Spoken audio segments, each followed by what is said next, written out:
Sir काय होय? आपलं नाही का रहिवासी प्रमाणपत्र काढायचं.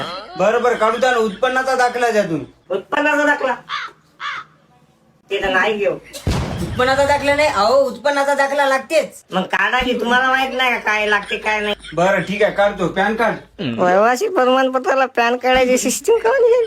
जाऊ द्या काढतो आता लवकर. अहो, काढा की, दबा की. ठीक आहे, काढली.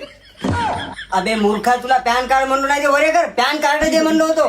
तरी म्हणाला आज केव्हापासून सिस्टीम सुरू झाली नाही का पॅन कार्ड नाही. पॅन कार्ड नाही. बरं ठीक आहे आधार कार्ड द्या तुम्ही. तुमचं पॅन कार्ड काढून देतो. आधार पॅन कार्ड जाऊ द्या, अगोदर आधार कार्ड काढून द्या मला. आधार कार्ड पण नाही. अहो घरी फोन लावून विचारत आहे ना काढला असेल. मोबाईल तर असेल ना. मोबाईल आहे माझा, त्याचा सिम नाही. जाऊ द्या तुम्ही सिम कार्ड काढून द्या मला अगोदर. अबे मूर्खा हे सेतू केंद्र आहे सिम कार्ड भेटे का होय काय? सेतू मला सेतू मध्ये रहिवासी निघत अमेरिकेत जावं लागतं रहिवासी काढायला. अगोदर सिम कार्ड काढून घेतो.